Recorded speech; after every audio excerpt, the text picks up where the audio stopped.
Hello and welcome to NJBIZ Conversations. I'm your host, Jeff Kanige. My guest today is Jackie Burke. She is the Executive Director of the New Jersey Council of County Vocational-Technical Schools. Jackie, welcome. Thank you. Thanks for having me. I know it's a mouthful to say that organization name. I practiced it, so I managed to I think I got it right, so I appreciate that. Okay, I wanted to talk to you now because I think there are a couple of sort of dynamics that I know business owners and executives are concerned about because I hear it all the time. Number one, and this extends beyond businesses, but to basically everyone, is the high cost of higher education, and it's the costs are going up, and there's no evidence that they're ever going to come back down again. And then on the business side is the difficulty that a lot of folks, and particularly in healthcare and manufacturing, are having in replacing retiring workers and finding skilled workers to take those jobs. Where do the county vocational technical schools fit into that to that sort of landscape of where businesses are and the challenges that they face?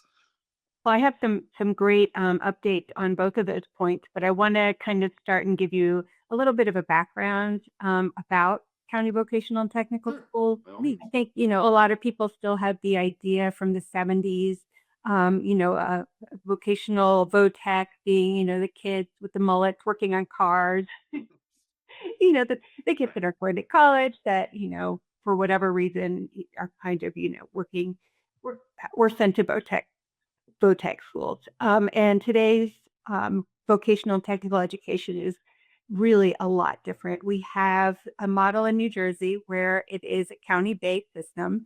So every county has their own vocational technical school district. And that looks different in every county. Some have one big school, some can have a dozen schools. It depends on the needs of the district. But what they all have in common is that they provide high quality career program education. So those careers run anywhere from health science to engineering to aeronautical design to culinary. It's really a wide range. I know, a lot of people still think of it as really only the trades, and definitely the trades are a strong part of our career programs, but by and large, they are not.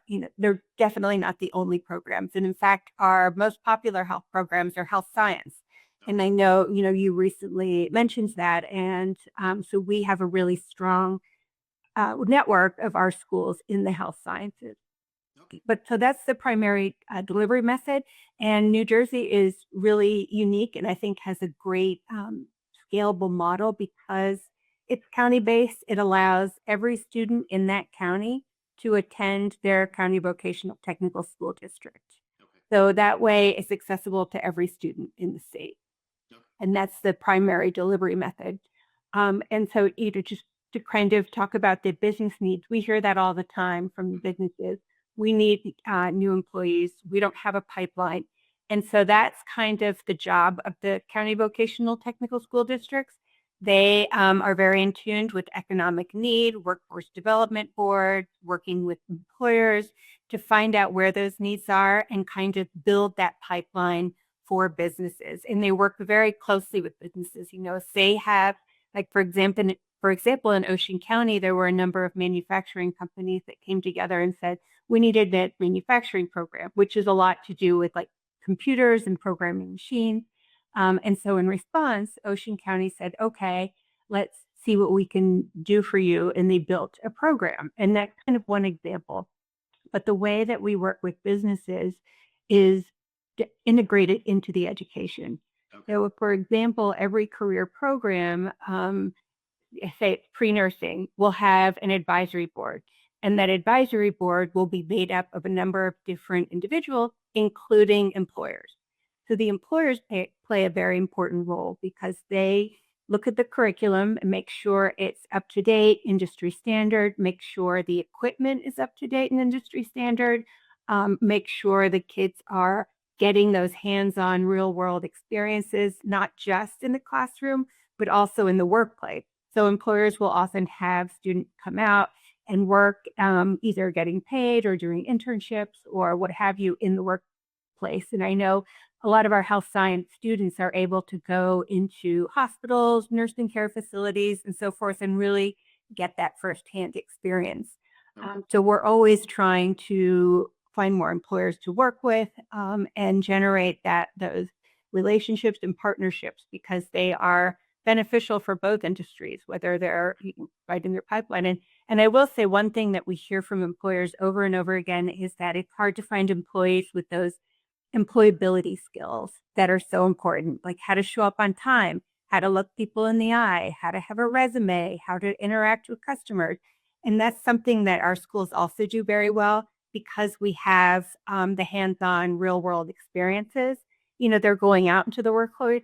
They have to be there on time. They have to be able to interact. They have to make eye contact. And so, that's another thing in addition to those technical skills that our students do very well. And sometimes, it will be an internship model, and then the student will go to college, but stay in touch with that company, maybe work over the summer. And ultimately, even though they're going to college, there's still that pipeline built in. So that's important. And then I just want to touch real quick on the affordability issue. I'm so proud to say that this year we have 337 students graduating with their associate's degree before their high school diploma. So this is, an amazing way to save money for students, for parents. We also have a large amount of students taking college credit worthy classes, whether that's dual enrollment, that model where they are actually getting the credit and saving the money by taking these courses. And some of them are on the college campuses. Some of them are taught by our teachers that have been certified professors. And that model continues to grow. We had one or two of our schools on a college campus. They're making more and more of the schools are kind of adapting that model. For example, Camden County, you can spend your whole senior year on the college campus. So the models vary around the state, but one thing that our schools do really well is work with their county college and other four-year institutions to get that college credit opportunity for the student, because it is so valuable. And I think, they also get that college confidence. They're on the college campus, we're thinking, wow, I can do this. This isn't too intimidating. And maybe, they want to go for 2 years, go into the workforce for a little while, have their employer pay for the other 2 years. There's various models, but I think that being a county entity and working with another county entity with the colleges really is a great position for us to be in, to provide that individualized education model for each student. Okay. That was a lot. Yes, and I want to unpack a little bit of it, as we go along here. Starting with the associate's degree program, NJBIZ readers should be aware that Jackie has a piece in our current print edition, and it's available online at njbiz.com, talking about this very thing. As I recall, it's the early college associate degree program. I think I just said that. Am I right about that? Number one, and number two. I'm curious, having read that, I was curious about whether there is a typical path for the students in vocational technical schools, because I'm thinking, when I was reading about the system and about the model in New Jersey, the phrase that kept coming up was career learning and getting people out into careers. So I wondered whether it's more typical for a student to go through and then begin their career right away, or as your piece points out, you had two folks in there. Both are going to elite universities. I think MIT and Howard, if I remember correctly. Is that typical, or is there not a typical way of doing it? What do students go through, and what are their choices as they go through the program, and then when they're done, what do they look forward to? Sure. I'll start with the associate degree. Students that achieve their associate's degree, it doesn't have a name in every district. It's kind of done individually, because the districts are self-governed. Like, they have a district board of education, so they decide what their model is going to look like, and it looks different, in every district. But they are all the opportunities to earn their associate degree kind of follow different pathways. And I think that is indicative of how our students are educated as well. they can follow their own different pathway. And like I said, we have, such a breadth of career programs. About over 70% of our students do go on to 2 or 4 year colleges. So it's not, the old stereotypical, we're training somebody for the trade who's going to go directly into the workforce. Although there are a strong number of students that go directly into the workforce, like I said, over 70% do go into college. And I think and I'll talk a little bit more about how our career programs work, but another very unique part of our program is that because students work with employers early on, they can sometimes go to work and have their employer pay for them to go to college. So, they can go part-time to college and have their employer pay for it. Because I think, in today's world, you're seeing a lot of lifelong learning. So kind of entry, off-ramp, entry, off. So you can pursue some higher education, go to work, maybe go back and get some other higher education. So there's really a more linear model now instead of just that 4 year chunk right when you graduate. So I will say, there's so many models, and I think that because we have that workforce connection, our students are able to benefit by connecting with employers and having a job lined up, and are able to see some of the benefits available. And also, having the employers work with our students is great because they can say, wow, I can leave high school and make this amount of money while I'm continuing to go to school. So there are a good number of students that go straight into the workforce. A lot of the trade, you have to go through apprenticeship. So they'll enter, the apprenticeship model. But a lot go into college and get that head start. Like you saw, even if it's not the associate degree, they will have those college credits under their belt, and be able to progress in their career. And then, like I mentioned, if, even if they're working with an employer and they're going on to college, they're going on to med school, they have that relationship. So they can come back, do internships throughout, come back and have, already be well positioned to slide right into the, Hackensack Meridian Health or one of the hospitals in New Jersey. And our students tend to stay in state more than. Okay, good. All right. Yeah. Well, that's the state's businesses will be happy to hear that, Yeah. because I mean, you also hear a lot about brain drain and folks not wanting to stay here. That's interesting. Yeah, we did a recent study that said our students are more likely to attend in-state Okay. institutions. All right. You mentioned that the two students you talked about in your piece both mentioned the fact that they felt better prepared for college after having been through this program. I'm guessing in part the kind of thing you said, just sort of the confidence, but also it sounded like the instruction that they got, the knowledge of what they were doing was incredibly useful to them going into this. Again, is that typical? Is that do students find that it's not just the experience of being on a college campus, it's also what they're learning that they can apply then in a 4 year setting? Absolutely. And I think it's a really valuable model. I mean, I'm not saying that AP courses don't have a place, and our schools have AP courses as well. But I think when you get the actual college campus experience where you're on the college schedule, you don't go every day. You've got to be able to budget your time so that you can get things done. You're getting, you have a college professor who's going to treat you like an adult, but expect you to get everything done on your own. They're not going to be there holding your hand. It's really that next model, as you transition out of, into adulthood. And so I think having that experience, it's not only learning from a professor, but also learning how to survive, to succeed in that environment where it is a lot more self-reliant, and not every day you're in this class, you're doing, your teacher's saying, don't forget, we have to do this page and that page and this page. You're having to say, okay, I have to look, at a syllabus for the entire semester and figure out how I'm going to get this done. And on the days that I have class, how to fit that in. And I will say that there are some logistical challenges with, lining up with college schedules, of course. So our school districts will have someone on the college campus, usually a guidance counselor, and really making those relationships with the colleges and their administration to make sure it works. And it takes effort on both entities to make this happen.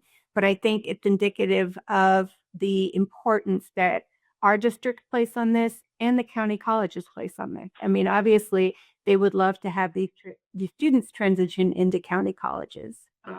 So it's beneficial to both entities.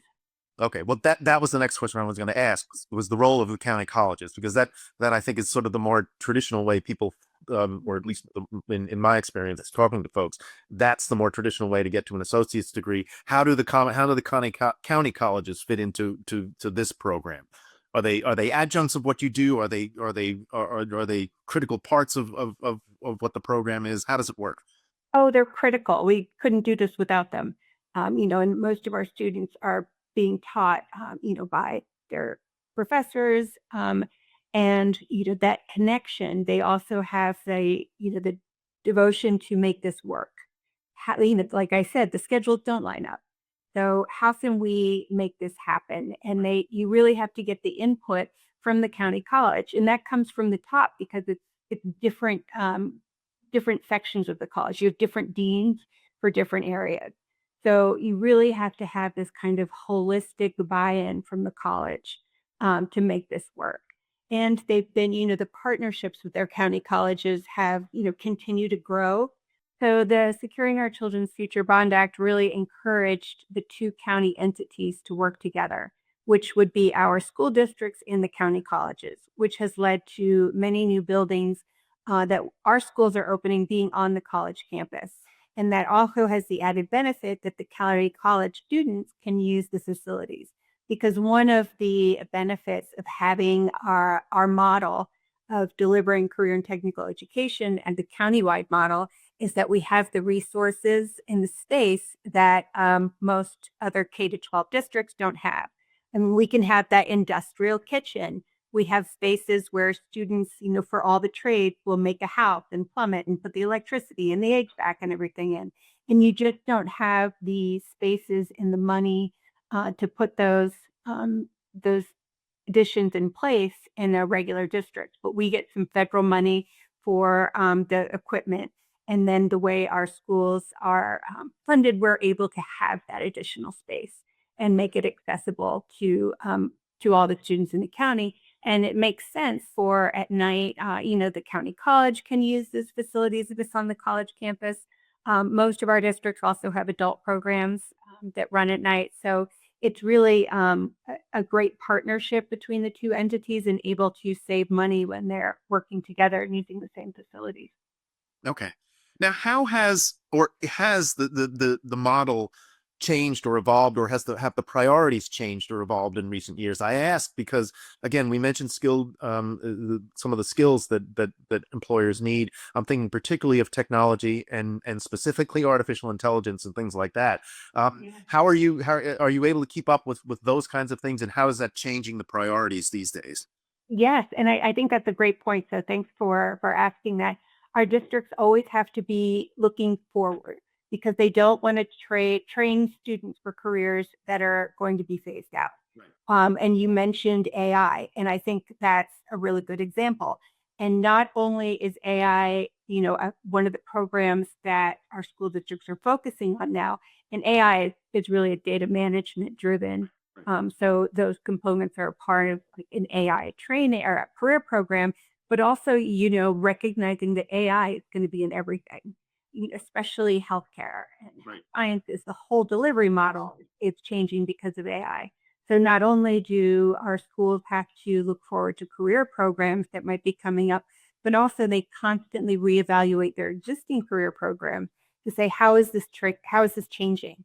How do we need to train our students to be able to be successful for a future career? Because they're not training them for jobs, they're training them for careers. So, always integrating that AI component into existing career programs is important. Some of careers that have come up are cybersecurity. That's really blown up recently, and that's something that our districts have been very responsive to. Another area that's really blown up is advanced manufacturing, which is, not what you would think of as making a widget on a factory floor. It's a lot of computer programming and how to make, a machine that can do the widget that used to be done by humans. So it's different than what you think of with manufacturing, but it's really in demand. So a lot of our districts with their Bondi project have incorporated advanced manufacturing as well. So it's really keeping the pulse on the regional demands, the economic demands of New Jersey. And that's, I think, a really important point, and one of the things that our school districts have to do and want to do, and are always trying to build those relationships. They have partnerships with the Workforce Development Board, Chambers of Commerce, all of the county roundtables, those entities that can help them see what's coming down the pike and what skills that the students are going to need. And that's why these employer partnerships are so vital. And we have a link on our website, Become an Employer Partner, because this is just, something that we need to do. And also that is a real benefit to employers, because, you have a lot of retirees. Most businesses are facing a retirement cliff, or they just don't have that pipeline because it's an emerging industry. And that's what our students are able to become, that pipeline, because they're being trained the way their businesses want them to be trained. They've got that knowledge, and then they can come in and fill those roles. I know, there are some programs that we have for those students that are going straight to work that, they have every student graduating in the HVAC program already had the job, and the employers are clamoring for them, like, no, I have this one. So, it's really a beneficial relationship all around. Okay.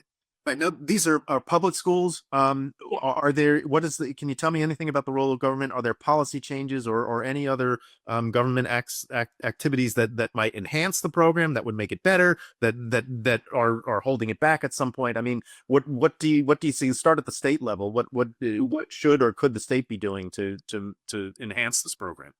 Well, I think, the way that New Jersey's set up with this model, where each individual district is, governed by the school board, but really has the autonomy to build what they need to build, is a great model. It's not true countywide. Some, vocational technical school districts are regional and are kind of beholden to the districts that are sending the students here.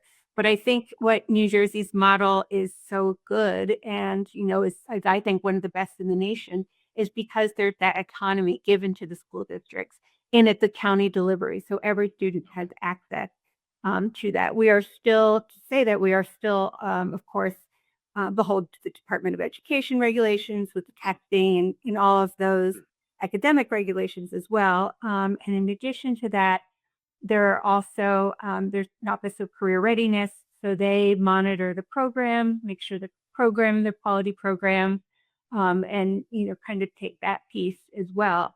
And then, one part that other districts don't have to do very often is bring teachers in from industry. So one of our challenges is we need students to be taught by industry professionals.